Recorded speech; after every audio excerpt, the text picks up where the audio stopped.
What's going on, guys? Welcome back to another video, and with the release of OP10, we have our first ever Usopp leader, reviving the Dressrosa card type while having access to some of the best removal options in the game with blue and black staples. And while the recent ban list has hurt a lot of black leaders, this has no impact to our strategy as we have access to the 7-cost Rebecca Moria, who allows us to play another 7-cost and 4-cost character for an 18 Dawn play on our 7 Dawn turn. So if you're interested in outpacing and controlling your opponent, then this is the leader for you. Now let's get started.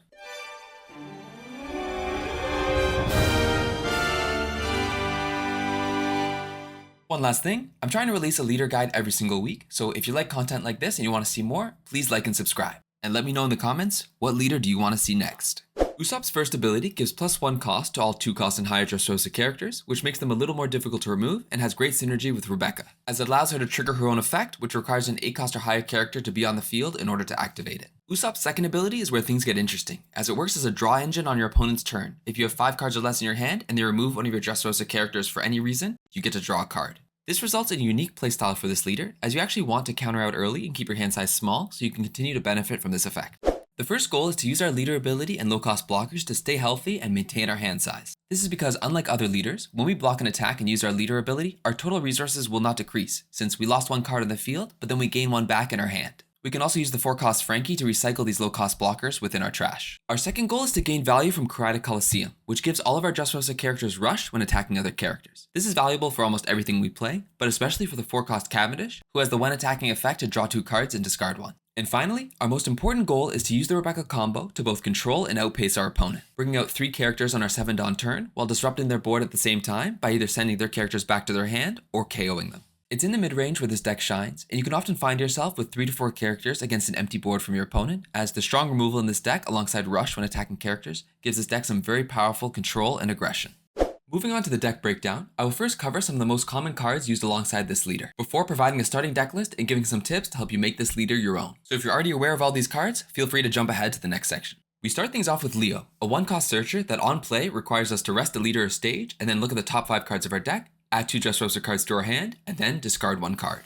This is a fantastic card to play on our first turn, as unlike other 1-cost searchers, we get to add 2 cards to our hand, and we don't mind resting our leader since we can't attack anyways. This card also has strong synergy with Karate Coliseum, as once we get that down on the field, we can rest that instead of our leader. Our second searcher is the 1-cost Rebecca, who allows us to look at the top 3 cards of our deck and then add 1 Dressrosa character other than Rebecca to our hand. And then trash the other 2 cards, which we don't mind to do because we have a few other card effects that will be activated once our trash has enough cards inside. But we'll cover those later. IDEO is our first blocker, and at only 2 costs we can get him out very early. As mentioned before, we want to block early to benefit from our leader ability, and this is one of the best cards we use to do so. We then have our first 2k counter, the 2-cost 1-legged soldier, that has 0 power, but the activate main effect that we can trash him and give -3 cost to one of our opponent's characters. Now, most of the time we'll just use him as a 2k counter, but the removal in this deck is mostly around 4 and 5-cost characters, so if we want to target a higher character with it, we can use his ability to do so. The 3-cost Bartolomeo is another low-cost blocker, with the added benefit of also being a 2k counter. Alongside the 2-cost IDEO, this forms the core of our low-cost blockers that we use alongside Frankie, who's a 4-cost, 5k power blocker with the on-KO effect to play one of our 3-cost or lower Dressrosa characters from our trash. This means if we block with Frankie and we have 5 or less cards in our hand, we'll actually increase our total resources, as while he'll go to the trash, we will play another card in his place and then add another card to our hand. Now the card will be played rested, but this means you can recycle your low-cost blockers such as Bart or IDEO,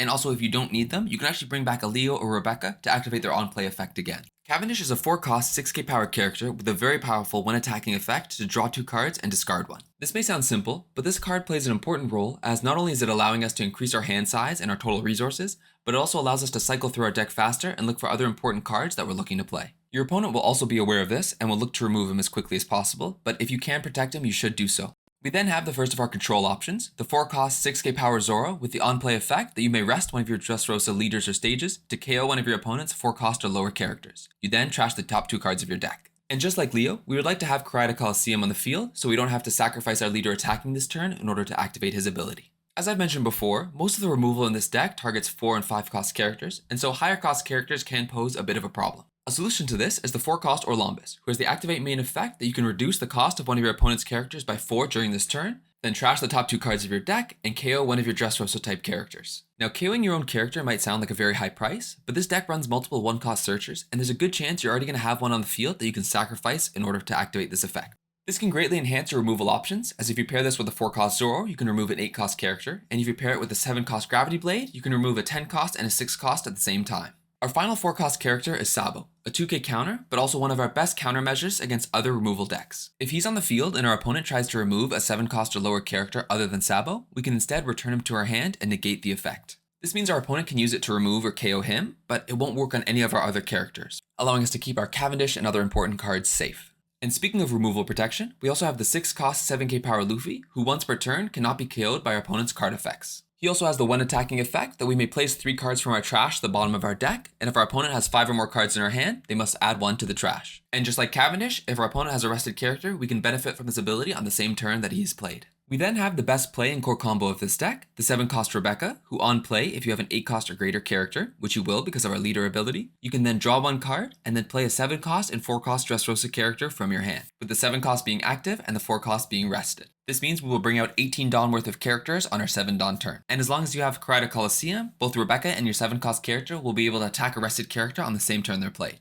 Our favorite card to pair with this Rebecca is the 7 cost 9k power Kyros, who on play allows you to return one of your opponent's 5 cost or lower characters back to their hand. It's also worth noting that 5 cost characters are more common than 6 cost, which means if you play this on your 7 Dawn turn, there's a decent chance that you can bounce back the most recent character to their hand, since more often than not it will be a 5 cost rather than a 6 cost. We also have the 7 cost 7k power Luffy, who in my opinion is one of the coolest cards in the game, as he has 2 unique abilities that can open the door to new and creative strategies that you don't see in typical decks. The first is that he can attack active characters, and paired with Karada Coliseum, this means nothing on your opponent's side of the board is safe as soon as he comes down. Second is he has the activate main effect, where if we return 7 cards from our trash, we get to set him back to active again. This means we could potentially take out 2 of our opponent's active characters on the same turn with his effect. Another important thing to note is if you use this ability, he will not refresh during your next turn. And in case you've forgotten, the refresh phase happens when all of your rested characters become active again at the start of your turn.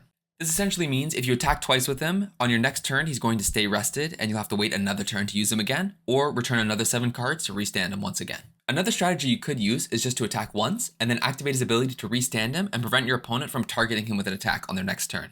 As you can see, there's a lot of different ways that you can use this card. That's all the characters for now. Moving on to the stage, we have the 1 cost Karada Coliseum, which gives all of our Dressrosa characters rush when attacking characters. And as mentioned before, Leo and Zoro have the effect that requires us to rest either a leader or stage, and since this doesn't have any activate effect or resting itself, it's a great target to use instead of resting our leader. Gum Gum King Kong is a 3 cost event that can give our characters a much needed power boost and also help us find a win condition that can catch our opponents off guard.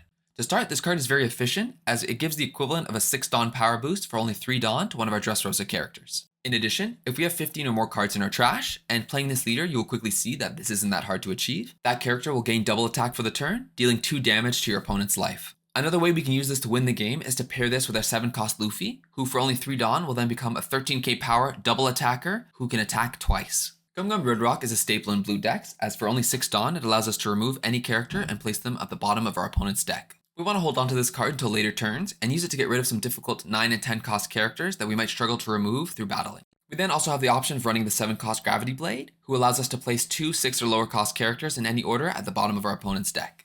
But as I mentioned before, it's high cost characters that we struggle to deal with, so I think you get the best value of this card if you use it alongside Orlumbus to be able to use it on a 10 cost character. I have the following as my starting deck list, and I tried to go with a balanced approach and include as many cards as possible so you can try them all out and figure out which ones are best for you. I think in general people don't run both copies of the Luffy, and in my opinion the 7 cost outshines the 6 cost, but again if you want to try it out instead, you can always swap that out. And if you're more drawn towards the themes of black with cost reduction and KOing with effects, I'd recommend making these adjustments, adding in Orlumbus and increasing Zoro to 4 copies. And I know I say this every video, but the only goal of this deck list is to get you familiar with these cards and combos so you can start making adjustments and figure out how to make this leader best for you. Moving on to wild cards, I've picked out 4 here that I think are interesting, but there are so many Dressrosa cards that I'd recommend searching through them yourself and seeing if any stand out to you. The first here is Jozu, a 6 cost 7k power character who has the on-play effect if we return one of our own cards to our hand, we can then return one of our opponent's 6 cost or lower characters. This card can be very nice, especially with going second, as we don't have all that much to play on our 6 Dawn turn, and can help us continue to develop our board while reducing our opponents. The 1 cost Patchwork allows us to give -3 to one of our opponent's characters, and then if there's a 0 cost, they do not refresh during their next turn. This is nice if you're going for the cost reduction approach, as we can combo this with Zoro for 5 Dawn to remove a 7 cost character. The 3 cost Suleiman can also be handy, as on play and when attacking, he allows you to give -2 to one of your opponent's characters. And with it being on play, we could use this in a Rebecca combo and bring him out alongside a Kyros, activate his ability first, and then activate Kyros's to bounce back a 7 cost back to their hand. And finally, for a little more trash recycling, we have this 1 cost character who allows you to 1 Dawn, rest it, return 2 cards to the bottom of your deck from your trash, and then add 1 3 to 5 cost black character to your hand.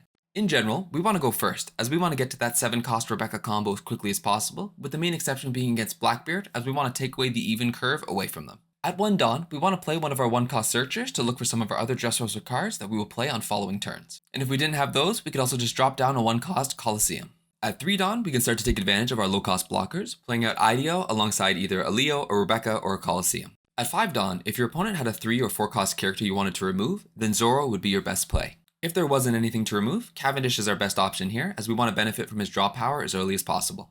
And if you didn't have a Cavendish and there's nothing to remove with Zoro, Frankie's another solid option here, being a 4-cost blocker that allows you to recycle a card from your trash. From 7 Dawn onwards, your best play is the Rebecca combo, and we will usually pair this with Kyros to send back a 5-cost or lower character to our opponent's hand, but there might be some times that you want to bring out the 7-cost Luffy to attack one of their active characters instead.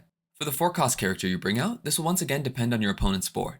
If they had a 4-cost character in addition to a 5-cost, you can combo Zoro with Kyros to send one back to their hand and KO the other. Cavendish is another great pick here, since we just played down 3 cards, beginning to draw and increase our hand size again will be very useful. Frankie is another great option now, and even if they target him with an attack, we'll be able to recycle another low-cost blocker or use one of our searchers again.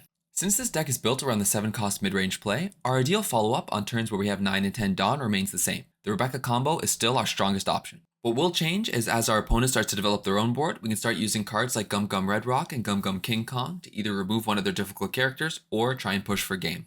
When going second, we can play one of our 1-cost searchers alongside Karate Coliseum, or just put down a Leo to start things off. Cavendish will be our best play at 4 Dawn, but if there is an important 3-cost character you want to remove, you could play Zoro instead. Just note, at exactly 4 Dawn, unless you've already played Karate Coliseum on the turn before, you are going to have to rest your leader to activate his effect. And of course you could play Frankie, but I think at this point in the game, it's better to play Cavendish if you had both in your hand. Our 6 Dawn play is a bit awkward with this deck, unless you've made some adjustments and added in Jozu, so we will once again play one of our 4-cost characters and combine this with either a 1 to 2 cost searcher or a blocker. And while this won't be a common play, if there was a 5-cost character you really wanted to remove, you could combine One-Legged Soldier with Zoro to do so on this turn. And finally, our 8 Dawn play looks exactly like our 7 Dawn play. We play out Rebecca into Kyros or Luffy into one of our 4-cost characters, and then we just have 1 extra Dawn left over to either attach to leader, play a 1-cost searcher, or attach to one of our characters. And finally, at 10 Dawn, just like before, we continue to use this Rebecca combo to develop our board while using our Gum Gum Red Rock and our Gum Gum King Kong to remove our opponent's characters and look for game. Usopp's first strength is our ability to outvalue our opponent, as we can remove characters from play at the same time as developing our board through cards like Zoro and Kyros. The second is this deck's strong draw power, as with our leader ability in Cavendish, we can use more counter early, go through our deck faster, and find the missing pieces we need to win the game. Where this leader can struggle is against other leaders that go wide, bringing out multiple characters at the same time and threatening our life with multiple attacks, or with decks that run a lot of rush characters that can threaten our life early. And since this deck focuses on the mid-game with our 7 Dawn Rebecca combo to get ahead, if games drag on, we can struggle against other leaders that use multiple high-cost characters, such as Shanks or Red-Purple Luffy. Our first game is against the Red-Green Smoker leader I covered a few weeks ago, and so we are well aware of their strategy. Their goal will be to use their high-powered characters in order to restand Dawn and get more value out of each of their turns. They'll then use Captain Kid, Tashigi, and Rosinante in the late game to stay healthy and prevent us from attacking them directly. Our goal is to stop this, and the best combo we can use against them is a combination of Rebecca, Kyros, and Zoro. Let me explain. On their 6th Dawn turn, they're able to play the 5-cost Smoker, restand 2 Dawn with leader ability, restand 1 Dawn with Smoker, and then play down the 3-cost Tashigi, who protects all of their other green characters, as if they would be removed for any reason, you can rest Tashigi instead. This puts a big hiccup in our game plan, as we want to use Kyros to bounce their Smoker back to their hand, but if Tashigi's on the board, we won't be able to do that. That being said, if we bring out Zoro at the same time, we can activate his ability first, KO the Tashigi, and then activate Kyros' effect to send Smoker back to their hand. But that's enough about strategy. Back to the game, I don't love my starting hand, so I decide to mulligan, finding a 1-cost Rebecca, who I then play down, look at the top 3 cards, and add a Frankie to my hand. I then end my turn. To start their turn, my opponent plays down a Virgo, adding a 2-cost Monet to their hand, before playing down another Virgo and finding a Tashigi. To start my 3 Dawn turn, I pick up a Zoro, and while I could play the 3-cost Bart, I want to get down Karate Coliseum as early as possible, and so I decide to just play that down and then swing 7k with leader, taking the first life of the game and ending my turn. To start their 4 Dawn turn, they play down the 2-cost Monet, before only swinging 5k with leader. And while I could use my 2k counter, I decided to take the hit and add a card to my hand, and I'm glad I did because I add the 4-cost Cavendish. By only swinging 5k and leaving 2 Dawn up, I suspect that they're either going to play down a 2-cost Rosinante, or they have this 2-cost event in their hand that they might be using next turn to deflect 2 attacks. You might be tempted to use Zoro to remove their Monet before they get any value from her, but as you remember before, they have a Tashigi in hand, and we want to use Zoro in combination with Kyros to both remove the Tashigi and a Smoker if they play it down on their next turn. And so instead, our best option is going to be the 4-cost Cavendish, but before I place him down, I'm going to swing 6k with leader. And they actually use Tashigi to counter out, which is surprising. Makes me think maybe they have 2 in their hand, but either way, I'm okay with this. To start their 6 Dawn turn, they drop down their 5-cost Smoker before restanding 2 Dawn with their leader ability, attaching 1 to leader, using Monet's effect to attach 2 rested Dawn to their leader before swinging 8k directly at life. Now, while I could just take this hit at 3 life, I know I'll be drawing 1 card from Rebecca's ability and 1 card from Cavendish next turn, so I'm okay to use 2 cards here to counter out and stay at 3 life. And once again, they leave up 2 Dawn, which makes me think that they have this event in their hand, so they could deflect 2 attacks next turn. At 7 Dawn, you already know the play we're going to be doing, and since we only have a Zoro in our hand, that will be the 4 cost that we're bringing along for this journey.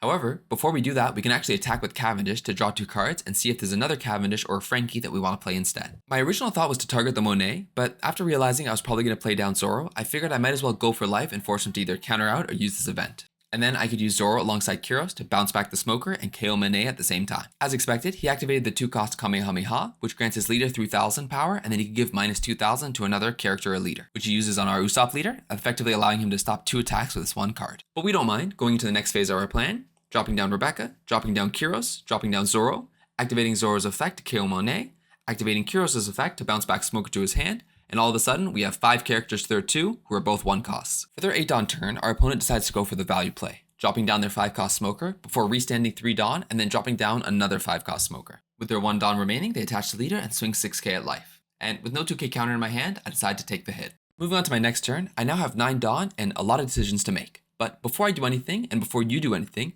your general rule of thumb shall always be to attack first with Cavendish, as you might add 2 cards to your hand that can give you new strategies and new options to play that turn.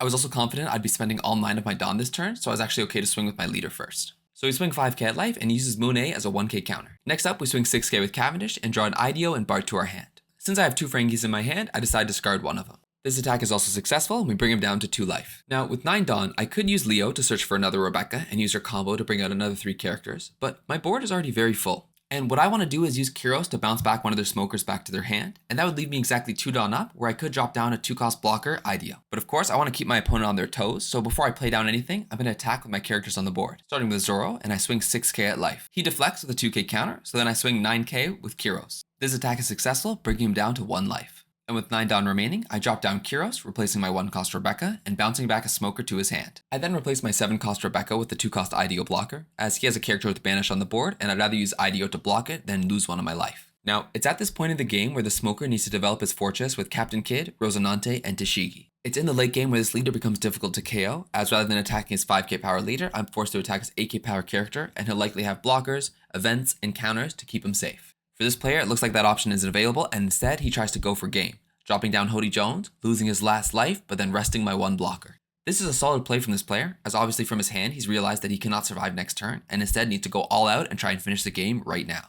I'm quite fortunate that 4 of the 5 cards in my hand have counter, as I've played many games with this leader testing it out, and there's been a lot of times where you may have 5 cards and only 1 to 2 with counter. And with 2 life remaining, I know as long as I stop 1 of these hits, I won't lose the game. He starts with an AK swing with Hody Jones, which I find surprising because the 5-cost Smoker has Banish, so I think it makes sense to swing with that first and force them to either counter out or lose that life card. I decide to play it safe and counter out, since I know they only have 2 more attackers and I can still take 2 hits and not lose the game. They then attach 2 to leader and then 1 to their Smoker, swinging 8k with Banish, and with only 2 cards in my hand, there's nothing we can do, so I lose a life. They then attach more Dawn to their leader, but realizing that there's nothing they can do, I still have 1 life remaining, they forfeit the game.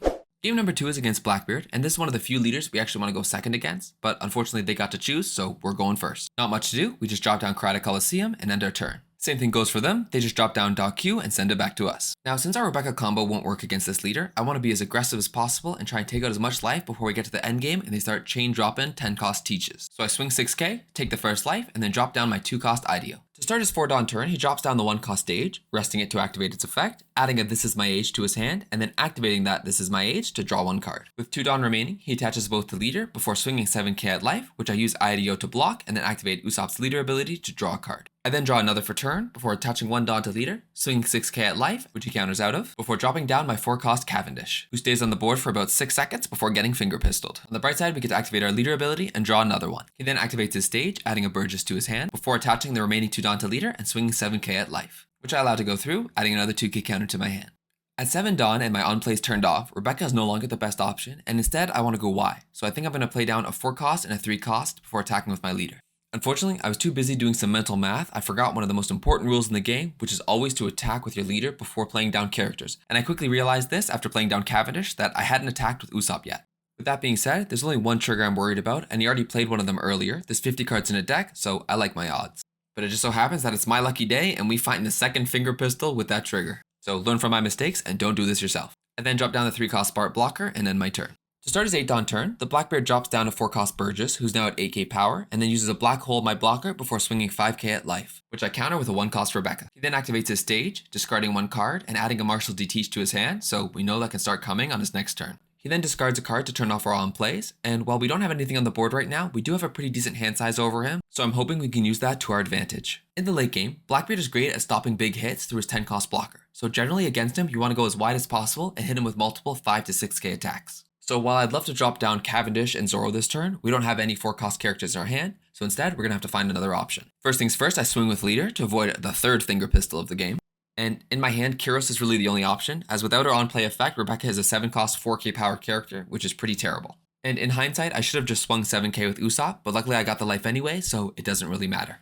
Starting his 10-Dawn turn, he activates his stage, discarding a Lafitte and adding a Burgess to his hand, before dropping down the 10-cost Teach, negating our Leader ability and preventing Kyros from attacking next turn. He then swings 5k with Leader, which we counter out of with Rebecca, discards a card to turn off our on plays, and then swings 9k with Burgess, which we're going to take, adding a 4-cost Frankie to our hand, and then drawing a 1-cost Rebecca for turn. Offensively, this hand is pretty terrible, but on the bright side, we have multiple blockers, so we can still develop our board just from a defensive perspective. And while I know this hand is terrible offensively, the Blackbeard doesn't, and so I can do a little mind games by swinging 5k with Usopp first. Now you might think this is an obvious block for Blackbeard, but the thing is, if I have a Kyros in hand and he blocks right now, I could play that Kyros, buff him up to 12k, and then swing at either the Burgess or the rested Blackbeard. And so because of this, we're able to cheat out a life from our opponent. And this is why I will always recommend to attack first before spending all of your Dawn if you can, as it keeps your opponents on your toes wondering what you're going to do next. If I played these characters and then swung my 5 or 7k, he would have definitely blocked it, as he knows that nothing else is coming and he doesn't have to worry about any other cards. For his second 10-Dawn turn, he drops down another Blackbeard, turning off our Leader ability, freezing Kyros once again,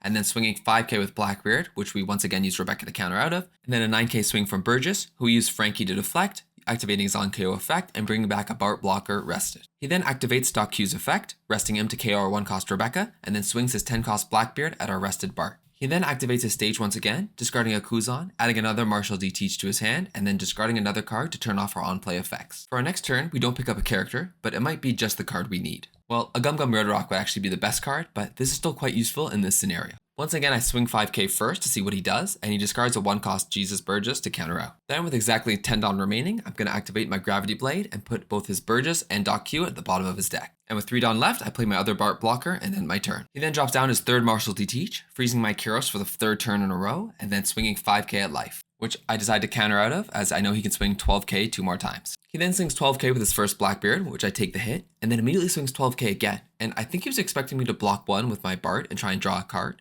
but I decided to actually keep them both on the field and just go down to 0 life. And while 3k power isn't exactly an offensive threat, since he discards a card to turn off my on plays, I can see a path to victory with these 2 blockers. We also pick up the 3-cost King Kong, but this is more an icing on the cake, as I could still find a path to victory without it. To start things off, with no cards in his hand, I know a 5k attack will be successful, so I equip 2 Dawn to my first Bart blocker and swing 5k. The attack goes through, and with no trigger, I now know we have everything we need to win this game. This is because with 0 life and 1 card in hand, I know he cannot stop 2 7k attacks. I attack first with Leader. Since he has no life left, I'm not worried about any triggers, and it doesn't matter the order I attack with. And with 6 Dawn remaining and Bart still on the field, even if I didn't have King Kong, I can make him a 9k power character, and the Blackbeard realizes this and forfeits the game. Thank you so much for watching. I hope you found this video helpful, and you're now ready to outpace and outvalue your opponent with this new leader. More videos coming soon. I'll catch you next time.